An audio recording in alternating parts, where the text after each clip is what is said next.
Next chapter है प्रत्यावर्ती धारा। इस प्रत्यावर्ती धारा में पहला टॉपिक है प्रत्यावर्ती विद्युत वाहक बल या प्रत्यावर्ती वोल्टेज एवं प्रत्यावर्ती धारा।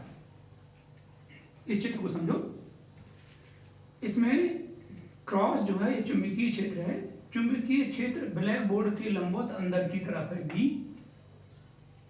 इसमें ए क्षेत्रफल की कुंडली को ओमेगा कोणीय वेग से घुमाते हैं। जो ए क्षेत्रफल की कुंडली है इसको ओमेगा कोणीय वेग से घुमाते हैं। माना कि टी समय में कुंडली थीटा कोण से घूमती है तो कुंडली से गुजरने वाला चुंबकीय फ्लक्स फाई बराबर बी ए कॉस थीटा। फर्स्ट ईयर में पढ़ा है, परंतु थीटा बराबर ओमेगा टी, तो फाई बराबर बी ए कॉस ओमेगा टी।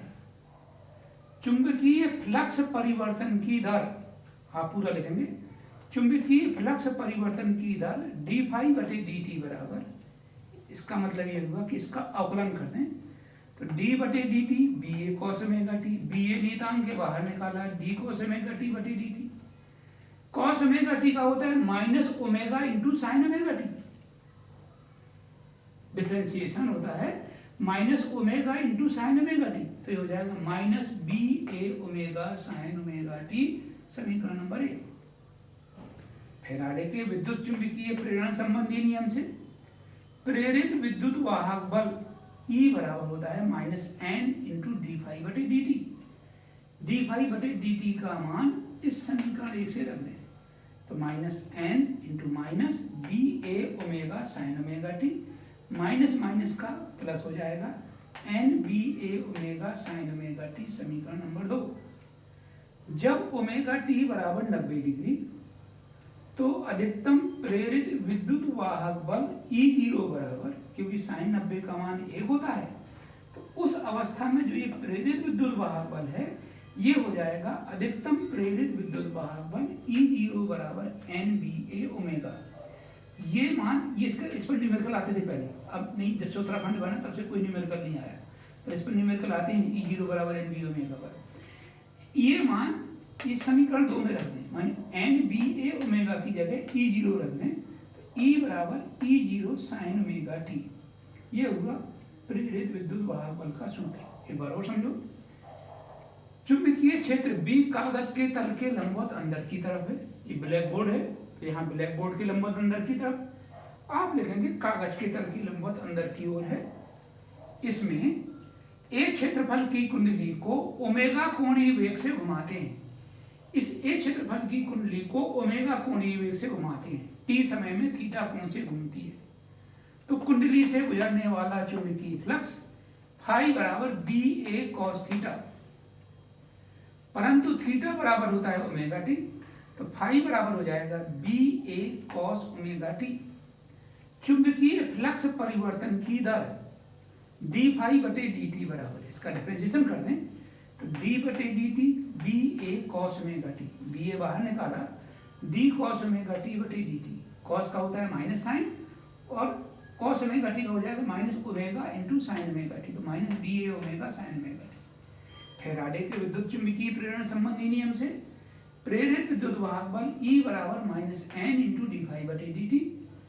ये मान यहाँ से हम इसमें रख दें, डी फाई बटे डी टी का मान समीकरण 1 से रखने पर E बराबर minus N into minus B A omega sine omega T, minus minus plus हो जाएगा N B A omega sine omega T. जब ओमेगा टी बराबर 90 डिग्री, माने कुंडली को 90 डिग्री से घुमाते हैं तो अधिकतम प्रेरित विद्युत वाहक बल E0 बराबर N B A omega, N B A omega की जगह E0 रख दें, E बराबर E0 साइन ओमेगा टी। अब हम प्रेरित विद्युत वाहक बल E और ओमेगा टी के बीच में ग्राफ खींचेंगे तो जो कोण है वो कोण होता है 0 degree, 90 degree, 180 degree, 270 degree, 360 degree.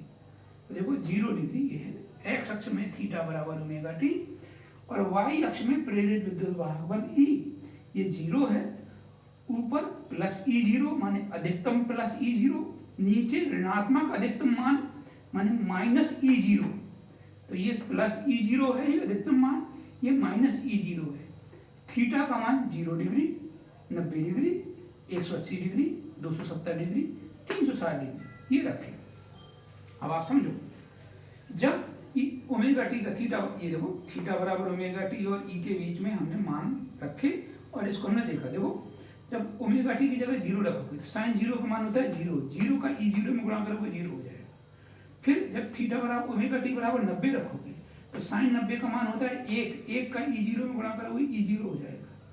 जब ओमेगा टी बराबर 180 डिग्री रखोगे साइन 180 का मान होता है 0, 0 का E0 में गुणा करोगे 0 हो जाएगा। फिर ओमेगा टी का मान होता है 270, साइन 270 का मान होता है -1, -1 का E0 में गुणा करोगे -E0। फिर ओमेगा टी का मान 360 रखोगे तो साइन 360 बराबर साइन 360 साइन 0 एक ही मान होते हैं, तो 0, 0 का E0 में गुणा करोगे 0। तो इसका मतलब होगा 0 डिग्री पर 0, 90 पर प्लस E0, 180 पर 0, 270 पर -E0, 360 पर फिर 0। इसको हमने मुक्त हस्त से मिला दिया। तो हम ये क्या देखते हैं, प्रेरित विद्युत वाहक बल पहले आधे चक्र में धनात्मक दिशा में बढ़कर अधिकतम होकर शून्य हो जाता है। फिर ऋणात्मक दिशा, देखो ऊपर वाली धनात्मक दिशा, नीचे वाली ऋणात्मक दिशा। फिर दूसरे आधे चक्र में, क्योंकि 0 से 360 तक एक चक्र कहलाता है और 0 से 180 पहला आधा चक्र, 180 से 360 दूसरा आधा चक्र। तो पहले आधे चक्र में 0 डिग्री से बढ़कर अधिकतम होकर के शून्य होता है। फिर दूसरे आधे चक्र में ऋणात्मक दिशा में बढ़कर फिर घटकर शून्य होता है। इस प्रकार यह प्रेरित विद्युत वाहक बल प्रत्यावर्ती रूप से परिवर्तित होता है, अल्टरनेट रूप में परिवर्तित होता है। जैसे ये आया फिर ये टर्म आएगी, इसके बाद एक निश्चित समयांतर वाला ये नीचे वाली टर्म आएगी। तो जो प्रेरित विद्युत वाहक बल है वो एक प्रत्यावर्ती रूप से बदलता है। इस प्रकार के प्रेरित विद्युत वाहक बल को प्रत्यावर्ती प्रेरित विद्युत वाहक बल या प्रत्यावर्ती वोल्टेज कहते हैं। तो यही मैंने नीचे लिखा है, अर्थात प्रेरित विद्युत वाहक बल पहले आधे चक्र में धनात्मक दिशा में बढ़कर फिर घटकर शून्य हो जाता है, धनात्मक दिशा में बढ़कर अधिकतम होकर फिर घटकर शून्य हो जाता है, और दूसरे आधे चक्र में ऋणात्मक दिशा में बढ़कर फिर शून्य हो जाता है, ऋणात्मक दिशा में बढ़कर फिर शून्य हो जाता है। इस प्रकार यह प्रत्यावर्ती रूप से परिवर्तित होता है। इसे ही प्रत्यावर्ती वोल्टेज कहते हैं। तो जैसे प्रत्यावर्ती प्रेरित विद्युत वाहक बल E बराबर E0 sin ओमेगा टी था, तो यही तो प्रत्यावर्ती वोल्टेज कहलाता है। तो फिर प्रत्यावर्ती वोल्टेज का सूत्र हो जाएगा V बराबर V0 sin ओमेगा टी, और प्रत्यावर्ती धारा का सूत्र हो जाएगा I बराबर I0 sin ओमेगा टी। इसका ग्राफ मैं नेक्स्ट नीचे वाले में समझाता हूँ। देखो, यदि हम प्रत्यावर्ती वोल्टेज V या I के बीच में ग्राफ खींचते हैं तो देखो प्रत्यावर्ती वोल्टेज V पहले आधे चक्र में धनात्मक दिशा में बढ़कर अधिकतम होकर शून्य होता है, दूसरे आधे चक्र में ऋणात्मक दिशा में बढ़कर अधिकतम होकर शून्य होता है। इस प्रकार प्रत्यावर्ती धारा जो कंटिन्यू लाइन है, एक कंटिन्यू लाइन कहलाती है। इसे कहते हैं हिंदी में अविच्छिन्न रेखा। तो ये अविच्छिन्न रेखा प्रत्यावर्ती वोल्टेज को बताती है, और जो डॉटेड लाइन है विच्छिन्न रेखा है ये प्रत्यावर्ती धारा I को प्रदर्शित करती है। तो प्रत्यावर्ती धारा भी पहले आधे चक्र में बढ़कर अधिकतम होकर शून्य हो जाती है, दूसरे आधे चक्र में बढ़कर अधिकतम होकर फिर शून्य हो जाती है। अब आती कुछ परिभाषाएं। आयाम, प्रत्यावर्ती वोल्टेज या धारा के अधिकतम मान को आयाम V0 या I0 कहते हैं। देखो V0 है प्रत्यावर्ती वोल्टेज का अधिकतम मान, चाहे इधर हो या यहाँ से यहाँ हो। I0 है प्रत्यावर्ती धारा का अधिकतम मान, किसी भी तरफ अधिकतम मान, चाहे ऋणात्मक दिशा में या धनात्मक दिशा में। जैसे जितना V0 यहाँ है उतना ही V0 यहाँ होगा, जितना I0 यहाँ है उतना ही I0 यहाँ होगा। तो प्रत्यावर्ती वोल्टेज या प्रत्यावर्ती धारा के अधिकतम मान को आयाम V0 या I0 कहते हैं। आवर्तकाल, एक चक्र आवर्तकाल प्रत्यावर्ती वोल्टेज या प्रत्यावर्ती धारा के एक चक्र माने 0 से 360 के बीच में लगे समय को आवर्तकाल कहते हैं। तो यहाँ से यहाँ तक जाने में जो समय लगता है वो आवर्तकाल कैपिटल टी कहलाता है। अब आती है आवृत्ति।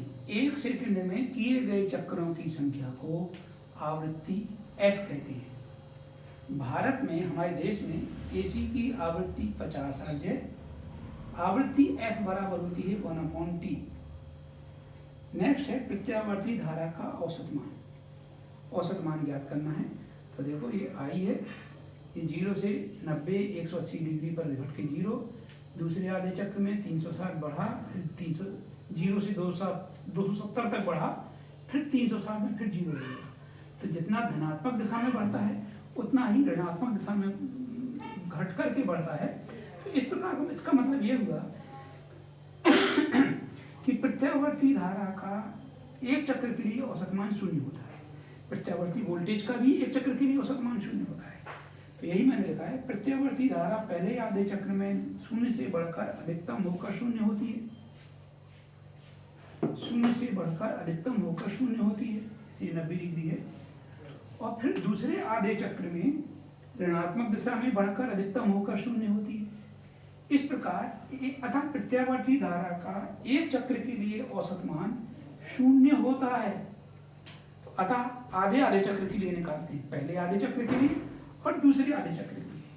अतः प्रत्यावर्ती धारा का पहले आधे चक्र के लिए औसत मान Im बराबर सिग्मा I dt बटे सिग्मा dt। तो 0 to t/2 I dt, 0 to t/2 dt। इसमें I बराबर I0 sin ओमेगा t रख देंगे। तो Im बराबर 0 to t/2 I0 sin omega t dt। I0 को हम बाहर निकालेंगे तो I0 0 to t/2 sin omega t dt बटे 0 to t/2 dt। ये हो गया समीकरण नंबर 1। अब इसका मैं समाकलन करेंगे, इसका और ये समाकलन करने के बाद ये मान इसमें हम रख देंगे। देखो बच्चों, मैंने दोबारा लिख दिया है उसको, जो नीचे समीकरण था। प्रत्यावर्ती धारा का पहले आधे चक्र के लिए औसत मान Im बराबर I0 0 to t/2 sin omega t dt बटे whole upon 0 to t/2 dt, समीकरण नंबर 1। अब इसमें इंटीग्रेशन थोड़ा शॉर्ट में समझा देता हूँ, अब समझो। 0 to t/2 sin omega t dt, sin omega t का होता है माइनस कॉस ओमेगा t, और ओमेगा t का करेंगे तो 1/ओमेगा हो जाएगा। तो इसका जो इंटीग्रेशन है वो हो जाएगा माइनस कॉस ओमेगा t बटे ओमेगा। 0 to t/2 ये निम्न सीमा है, ये उच्च सीमा है। ऋण 1 बटे ओमेगा बाहर ले लिया, cos omega t 0 to t/2। मैंने आपको बताया था कि स्मॉल t का मान उच्च सीमा, ऋण स्मॉल t का मान निम्न सीमा। तो देखिए माइनस 1/ओमेगा cos omega into small t की जगह उच्च सीमा t/2 minus cos omega into 0, cos omega into t/2 बराबर ओमेगा का मान होता है 2π/t। ओमेगा की जगह 2π/t रख दिया इंटू t/2, 2 से 2 कट गया, t से t कट गया, कॉस पाई। तो इसका मतलब हुआ ओमेगा इंटू t/2 की जगह हम कॉस पाई लिख सकते हैं। देखिए माइनस 1/ओमेगा cos pi minus cos 0। Cos pi का मान ऋण 1 होता है, कॉस 0 का मान 1 होता है। तो ऋण 1 तो ऋण 2 हो जाएगा, तो ऋण धन हो जाएगा, तो प्लस 2 बटे ओमेगा। तो इसका मान हुआ इंटीग्रेशन का 2 बटे omega. 0 to t/2 dt, 0 capital T 0 to t/2 dt का t होता है उच्च सीमा, ऋण निम्न सीमा। अरे यहाँ स्मॉल t लिखेंगे, dt का t होगा t/2 माइनस 0 t/2 हो जाएगा। Im बराबर I0 इंटू 2 ओमेगा बटे t/2। I0 2 ओमेगा, तो t/2 है, ये 2/t हो जाएगा। और ओमेगा की जगह हम 2π/t रख देंगे। I0 इंटू 2 होल अपॉन, देखो ओमेगा की जगह 2 पाई बटे capital T into 2 by T, तो ये टी बटे के बटे में ऊपर पहुंच जाएगा, तो 2t बटे 2 pi into 2 upon T, T से टी 2 से 2 कट जाएगा, 2 बटे पाई हो जाएगा। तो ये मान हम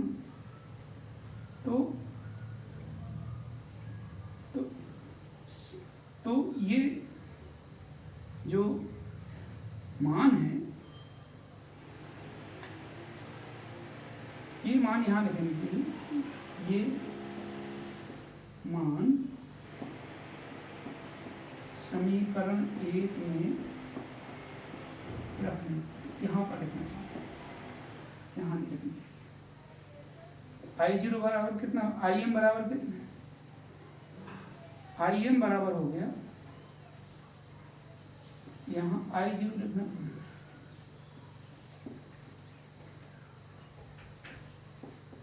2I0 तथा प्रत्यावर्ती धारा का पहले आधे चक्र के लिए औसत मान IM बराबर प्लस 2I0 बटे पाई, और दूसरे आधे चक्र के लिए ऋणात्मक लिख देंगे यहाँ, माइनस 2I0 बटे पाई।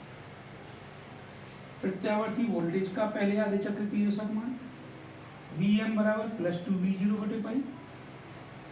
प्रत्यावर्ती वोल्टेज का दूसरे आधे चक्र के लिए औसत मान VM बराबर माइनस 2V0 बटे पाई। एक बात और देखो, ये साइन ओमेगा टी का प्लस 2 अपॉन ओमेगा, और ये dt वाले का t अपॉन 2, ये मान समीकरण 1 में रख दिए ऊपर वाले में।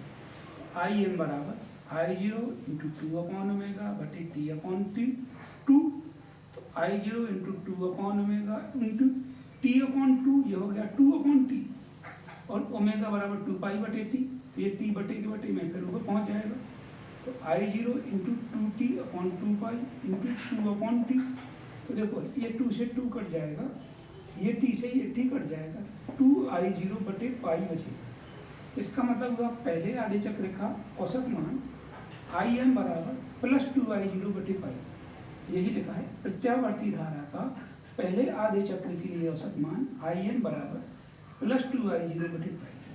प्रत्यावर्ती धारा का दूसरे आधे चक्र के लिए औसत मान IM बराबर माइनस 2I0 बटे पाई हो जाएगा। इसी प्रकार प्रत्यावर्ती वोल्टेज का पहले आधे चक्र के लिए औसत मान VM बराबर प्लस 2V0 बटे पाई। दूसरे प्रत्यावर्ती वोल्टेज का दूसरे आधे चक्र के लिए औसत मान VM बराबर माइनस 2V0 बटे पाई। तो ये था औसत मान, ये बहुत कम आता है। तो अब नेक्स्ट समझाता हूँ वर्ग माध्यम। देखो नेक्स्ट टॉपिक है प्रत्यावर्ती धारा का वर्ग माध्य मूल मान। इसका मतलब है प्रत्यावर्ती धारा का वर्ग कर दीजिए और माध्य निकाल लीजिए। माध्य माने औसत मान निकाल लीजिए और मूल माने वर्गमूल निकाल लीजिए।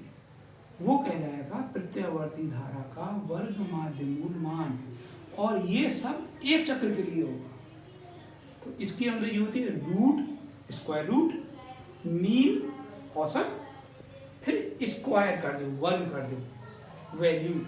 इसको कहते हैं IRMS। ये IRMS कहलाता है। प्रत्यावर्ती धारा का एक चक्र के लिए, प्रत्यावर्ती धारा के एक चक्र के लिए धारा के वर्ग के औसत मान के, धारा के वर्ग के औसत मान, औसत मान के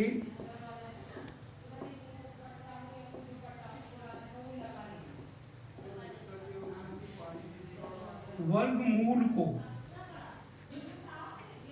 प्रत्यावर्ती धारा का वर्ग माध्य मूल मान IRMS कहते हैं।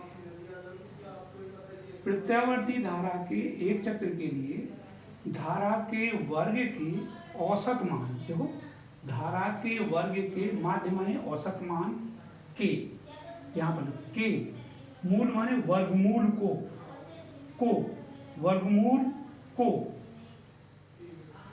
वर्गमूल को प्रत्यावर्ती धारा का वर्ग माध्य मूल मान IRMS कहते हैं। IRMS बराबर वर्गमूल निकाल लिया, I का वर्ग कर दिया, तो धारा का वर्ग का एक चक्र के लिए औसत मान I बराबर I0 sin omega T, I0 sin omega T का होल स्क्वायर का एक चक्र के लिए औसत मान। I0 धारा का आयाम अधिकतम मान है, इसका औसत मान, अधिकतम मान का औसत मान I0 ही होता है, तो यहाँ I0 स्क्वायर हो जाएगा। I0 स्क्वायर को बाहर निकालेंगे, I0 हो जाएगा under root sine square omega T का एक चक्र के लिए औसत मान। आपको बोर्ड परीक्षा में सीधे लिख देना है, साइन स्क्वायर ओमेगा टी का एक चक्र के लिए औसत मान 1/2 होता है। अभी मैंने नीचे हल किया है, बताऊंगा, देखो कैसे होता है। नोट मैंने हल किया है। साइन स्क्वायर ओमेगा टी का एक चक्र के लिए औसत मान बराबर 0 to t sign square omega T dt 0 to t dt। यहाँ हमने सूत्र लगाया cos 2 ओमेगा टी बराबर होता है 1 - 2 साइन स्क्वायर ओमेगा टी। तो साइन स्क्वायर ओमेगा टी बराबर हो जाएगा 1 - cos 2 omega T upon 2। 1/2 common ले लिया, 1 का हो जाएगा माइनस, क्योंकि इंटीग्रेशन डिस्ट्रीब्यूट होता है, वितरित होता है, तो 1 के साथ समाकलन माइनस cos 2 ओमेगा टी के साथ समाकलन dt। और देखो 0 to t dt का t आ गया, t जब का रख दिया 1/2, ये 1 dt का t आया, t minus cos 2 omega T का हो जाएगा sin 2 ओमेगा टी बटे 2 ओमेगा 0 to t। 1/2 ओमेगा हम कॉमन ले लेंगे, sin 2 ओमेगा स्मॉल टी बचेगा, स्मॉल टी का मान पहले अपर लिमिट कैपिटल टी, फिर स्मॉल टी का मान 0 रखेंगे, sin 2 omega capital T minus 2 omega into 0। अब 2 ओमेगा टी को समझाना है मुझे, तो 2 ओमेगा टी 2 इंटू ओमेगा का मान होता है 2 पाई बटे टी इंटू टी। तो देखो टी से टी कट जाएगा, 2 इंटू 2 पाई 4 पाई हो जाएगा। तो इसका मतलब ये होगा sin 4 pi minus sin 0। sin 4 पाई 2 पाई का जो मल्टीपल होता है वो 360 ही कहलाता है, 0 ही कहलाता है। sin 0 का मान 0 होता है, sin 0 का मान भी 0 होता है, तो ये पूरा 0 हो गया। 0 को इसमें गुणा करो, ये पूरा 0 हो जाएगा। तो ऊपर बचेगा केवल t 1/2 into T upon T बचेगा, टी से टी कट जाएगा 1/2 हो जाएगा। तो साइन स्क्वायर ओमेगा टी का एक चक्र के लिए औसत मान 1/2 होता है। कॉस स्क्वायर ओमेगा टी का भी एक चक्र के लिए औसत मान इसी तरह से निकालोगे, वो भी 1/2 ही आएगा। तो हमने यहाँ सीधे लिख दिया, बोर्ड परीक्षा में आता है कभी, पहले अक्सर आता था, अब नहीं आ रहा है। साइन स्क्वायर ओमेगा टी का एक चक्र के लिए औसत मान 1/2 होता है। तो I/RMS बराबर I0 अंडर रूट 1/2, 1 का वर्गमूल 1 होता है, तो I0 बटे रूट 2। अब रूट 2 का परमेयकरण करना है, आप फर्स्ट ईयर में हाई स्कूल में पढ़ा होगा, जैसे मैं यहाँ करता हूँ आपको। I0 बटे रूट 2 का ऊपर नीचे गुणा करें, तो I0 इंटू रूट 2 का मान 1.414, रूट 2 इंटू रूट 2 2 को काटोगे तो 0.707 हो जाएगा। देखो मैंने लिख दिया है 0.707। तो ये होगा I/RMS बराबर I0 बटे रूट 2। न्यूमेरिकल अक्सर आते हैं। प्रत्यावर्ती वोल्टेज का वर्ग माध्य मूल मान V/RMS बराबर V0 बटे रूट 2 या 0.707 V0। तो ये होता है। और हमेशा याद रखिए, हमारे घर में जो लाइट आती है वो वर्ग माध्य मूल मान में आती है। तो जैसे प्रत्यावर्ती हमारे घर में 220 वोल्ट की लाइन आती है, 220 वोल्ट का वोल्टेज आता है, तो V/RMS होगा 220 वोल्ट। और हमारे घर माने हम भारत देश में रहते हैं, तो यहाँ की फ्रीक्वेंसी 50 हर्ट्ज होती है। इसके कम से कम 7-8 मिनट तक आप करना, जो समझ में आए फिर आपको बताना।